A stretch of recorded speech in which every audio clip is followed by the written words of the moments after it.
গেলেন বাংলাদেশে ভাইরা?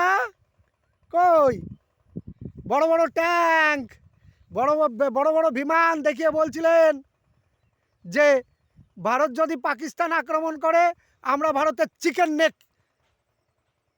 চেপে ধরবো, মুরগির গলা চেপে ধরবো। কই ধরুন। ভারত পাকিস্তানের ভিতরে 100 কিলোমিটার ভিতরে গিয়ে উগ্রপন্থী ঘাঁটি গুড়িয়ে দিয়েছে। কই আপনারা আক্রমণ করুন, ক্ষমতা থাকলে করুন। কলকাতা দখল করবেন না, করুন। শালা এত বড় নেড়ে মাথা, কখন কি বলতে হয় তা নিজেরাই জানে না। কমেন্টে, ফেসবুকে পোস্টে ভারতকে পুরো গুড়িয়ে দিয়েছে। আরে পাগলের দল, তোদের শেখ হাসিনা ও ভারত সরকারের কথায় আসেনি।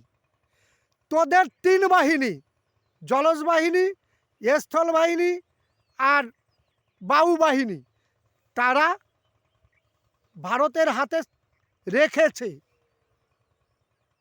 শেখ হাসিনাকে ভারতে পাঠিয়ে দিয়েছে। তাদের সহযোগিতায় ছাড়া শেখ হাসিনা কি এদেশে আসতে পারে? আবার শেখ হাসিনাও তাদের ইচ্ছায় যাবে। অপেক্ষা কর, বাংলাদেশে যাবে।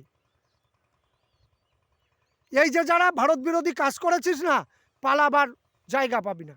কারণ ভারত কোনোদিন বাংলাদেশের ক্ষতি চায়নি। কারণ বাংলাদেশকে সৃষ্টি করেছে ভারত। 71 সালে যদি মুক্তিবাহিনীদের ট্রেনিং না দিত ভারত, এবং ভারত যদি সৈন্যবাহিনী না পাঠাতো, কোনোদিন বাংলাদেশ স্বাধীন হতো না। আর তোরা এতটাই মির্জাফর যে সেই ভারতের বিরুদ্ধে তোদের কথা বলতে বুক কাঁপে না। তোরা কোরআনকে নাকি মানিস, তোরা নাকি মুসলমান, বালের মুসলমান। তোরা বালের মুসলমান। আরে তোদের দেশের একজন রাষ্ট্রপ্রধান একজন সুদখোর, যে সুদ খেয়ে নোবেল প্রাইজ পেয়েছে। এটা কি কোরআনের বাণী মানা হচ্ছে? তোদের তো ইমানই নেই, তোরা মুসলমানই না। মুসলমান দেখতে গেলে ভারতে আয়।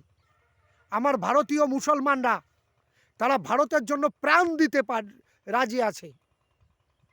কিন্তু কিছু আছে ভাই, কিছু গাদ্দার আছে। কারণ মির্জাফর, মুসলমানদের মধ্যে মির্জাফর জন্মগ্রহণ করেছিল।